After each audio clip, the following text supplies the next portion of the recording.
Jakarta yang lebih merakyat, itulah dambaan warga Jakarta ketika memilih pasangan Gubernur Joko Widodo dan Basuki Cahayapurnama atau Ahok.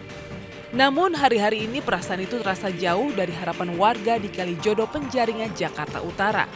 Perasaan yang sama juga dirasakan oleh sebagian warga Kampung Pulo, Jakarta Timur saat melawan aparat saat kampung mereka digusur oleh proyek normalisasi Kali Ciliwung.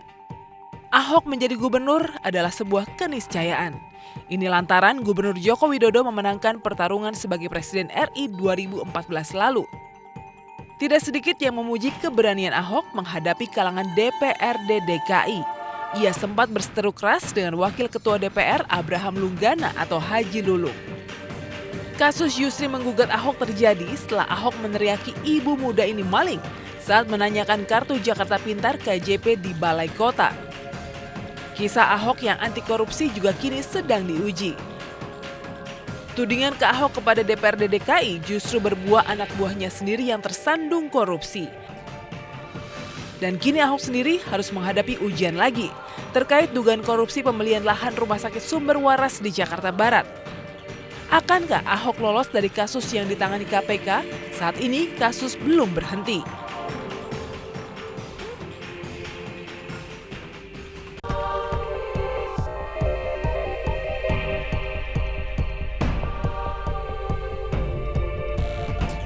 Jakarta yang lebih merakyat, itulah dambaan warga Jakarta ketika memilih pasangan Gubernur Joko Widodo dan Basuki Cahayapurnama atau Ahok. Namun hari-hari ini perasaan itu terasa jauh dari harapan warga di Kalijodo Penjaringan, Jakarta Utara. Perasaan yang sama juga dirasakan oleh sebagian warga Kampung Pulo, Jakarta Timur saat melawan aparat saat kampung mereka digusur oleh proyek normalisasi Kali Ciliwung. Ahok menjadi gubernur adalah sebuah keniscayaan. Ini lantaran Gubernur Joko Widodo memenangkan pertarungan sebagai Presiden RI 2014 lalu. Tidak sedikit yang memuji keberanian Ahok menghadapi kalangan DPRD DKI. Ia sempat berseteru keras dengan Wakil Ketua DPR Abraham Lunggana atau Haji Lulung. Kasus Yusri menggugat Ahok terjadi setelah Ahok meneriaki ibu muda ini maling saat menanyakan kartu Jakarta Pintar KJP di Balai Kota. Kisah Ahok yang anti korupsi juga kini sedang diuji.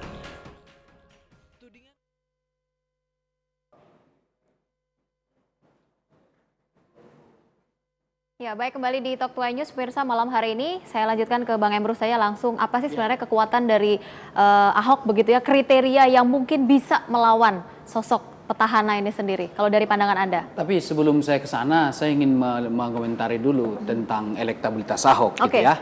Bahwa benar masih tinggi? Ya, artinya nyatanya masih elektabilitasnya masih didukung oleh masyarakat, itu fakta. Ya. Tetapi kenapa demikian? Karena dia masih pegang panggung.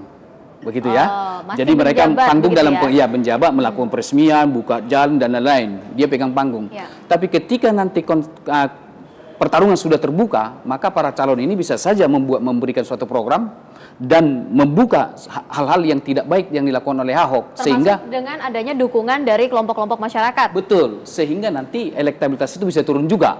Sangat tergantung kepada para pesaingnya ini menunjukkan suatu program dan bukti di lapangan. Misalnya, katakanlah bisa nggak para calon lawannya ini menunjukkan bahwa penggunaan APBD itu rendah. Resikonya apa? Misalnya uang itu kok berhenti gitu ya, misalnya seperti itu, tidak bisa digunakan. Itu salah satu diantaranya. Jadi oleh karena itu saya melihat bahwa wajar Ahok elektabilitasnya tinggi karena dia masih pegang panggung.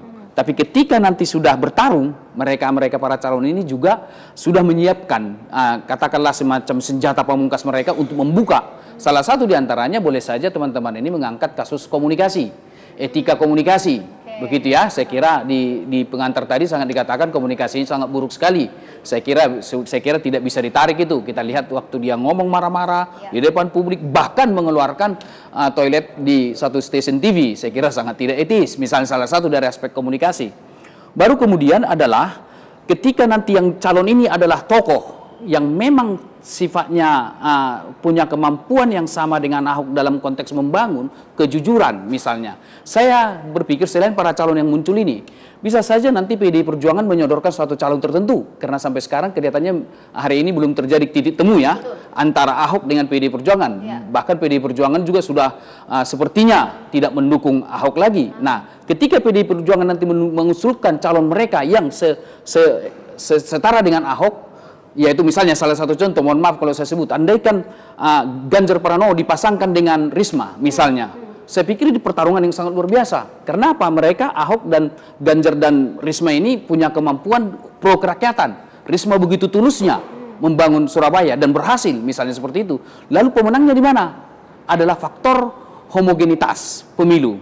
Kita harus jujur mengatakan, misalnya masyarakat Jakarta mayoritas Jawa.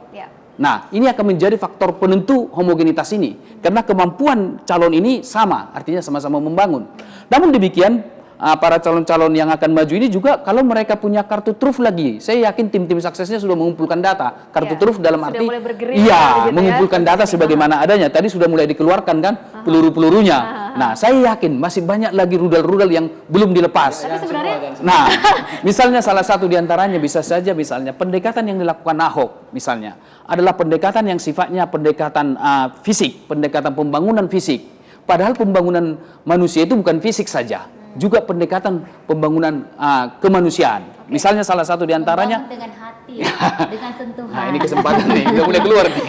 Nah, jadi artinya bahwa kalau misalnya penggusuran gitu ya, yang kelemahan pembangunan yang dilakukan oleh pemerintahan Ahok sekarang adalah komunikasi, pendekatan. Belum ada kesadaran dari mereka, belum menerima suatu, sudah tiba-tiba dipindahkan sedemikian rupa. Oke, Bang Emrus, nah, yang menarik lagi sebelum kalau kita petakan selama ini yang digusur itu kan kelas bawah. betul. Kok yang kaya, kok ibu wanita mas nggak digusur gitu loh, sorry, misalnya seperti itu, ada ketidakadilan. Nah, oleh karena itu, andaikan Ahok melakukan mapping di Jakarta, ini loh jalur hijau, tanpa kecuali mau hotel, mau gunung tinggi, mau bantaran pinggiran kali, dipetakan dulu. Setelah dipetakan, baru saya gusur ini per daerah, bukan per ada segmen. Jadi ada semacam penggusuran orang lemah, gitu ya. Apakah memang jalur hijau itu tidak dihuni oleh kalangan-kalangan yang berduit, misalnya seperti itu? Mapping seperti itu harus dibuat oleh Ahok. Itu masyarakat kecil pun bisa memohon untuk merubah peruntukan. Seperti apa misalnya kalau Jadi menurut Anda? misalnya gini, masyarakat, misalnya saya menjadi masyarakat yang mau digusur, itu kan kena jalur hijau. Saya bisa memohon kepada Pemda untuk melakukan perubahan peruntukan. Jadi misalnya pun peruntukan jalur hijau, oke, saya bisa merubah untuk komersial atau hunian. Jadi GSB dari sungai itu bisa lebihkan cuman 5 meter atau 10 meter. Jadi peruntukan rumah pun hak kepemilikan, misalnya pun itu tanah milik negara. Itu tapi sudah dimilikin 30 tahun, itu ada peraturannya bahwa memiliki 30 tahun tapi sudah membayar PBB selama 30 tahun itu bisa ditingkatkan menjadi HGB. HGB hak guna bangunan. Nah, nanti ditingkatkan lagi kepemilikannya menjadi sertifikat. Walaupun jadi tidak ada legalitasnya secara hukum. walaupun tidak ada, hitam di itu atas ada putihnya kok, tidak ada. ada aturannya di BPN, ada aturannya. Jadi masyarakat sebenarnya mempunyai hak itu, tapi ya entah bagaimana karena orang kan orang kecil dihadapkan dengan senjata laras panjang, ya mana berdaya lah masyarakat. Gajah melawan semut kan nggak kuat. Oke, kalau boleh saya potong terkait dengan masalah komunikasi. Di satu sisi banyak yang menilai bahwa Ahok ini memang cukup keras begitu ya dalam berkomunikasi dan juga dalam bertindak. Tapi di sisi lain ada juga masyarakat yang menilai bahwa Ahok ini sebenarnya cukup berani untuk membuat sebuah perubahan begitu. Dianggapnya menuju yang ke hal-hal yang lebih baik. Kalau menurut Anda, Bang Emrus? Saya pikir sebagai boleh sosok saja pemimpin yang sebagian berani begitu masyarakat loh, tidak seperti beranggapan biasanya. demikian. Tapi secara akademis saya harus menjawab. Ya. Artinya kebenaran itu tidak harus mayoritas. Kebenaran itu bisa dipegang oleh minoritas juga. Oke. Nah, kalau komunikasi kita tidak beretika, keras misalnya memarahin orang di depan umum, konsekuensi logisnya bahwa komunikasi itu bisa menciptakan realitas sosial. Bisa nggak komunikasi membuat konflik sosial? Realitas sosial, komunikasi bisa membuat kegaduhan. Komunikasi bisa perang saudara. Hati-hati menggunakan. Seringkali orang seringkali orang melemahkan atau katakan menganggap rendah komunikasi. Kan itu hanya sekedar komunikasi. Toh pembangunan diri tidak. Karena komunikasi bisa perang loh. Ya, baik. Bang Emrus, kita potong terlebih dahulu. Sudah ada Bang Yusril yang bergabung bersama kita. Ini juga bakal calon pemimpin begitu ya di DKI Jakarta yang saat ini sedang berada di Bangka Belitung. Saya tidak tahu apakah pulang kampung atau sedang menanti gerhana matahari total ini untuk besok. Bang Yusril. Halo, selamat malam Bang Yusril. Baik, terputus sepertinya. Nanti kita akan coba hubungi kembali dari Bang Yusril. Kalau Bang Bim sendiri melihatnya, kalau tadi masalahnya sebenarnya adalah pada sosok komunikasi. Tapi kalau memang pelan-pelan, salah satu diantaranya adalah masalah komunikasi sebenarnya. Kalau dilihat sosok ya, yang salah satunya ya. Ini kan satu kegagalan ya, komunikasi dengan anggaran yang rendah. Artinya tidak bisa memanage bawahannya.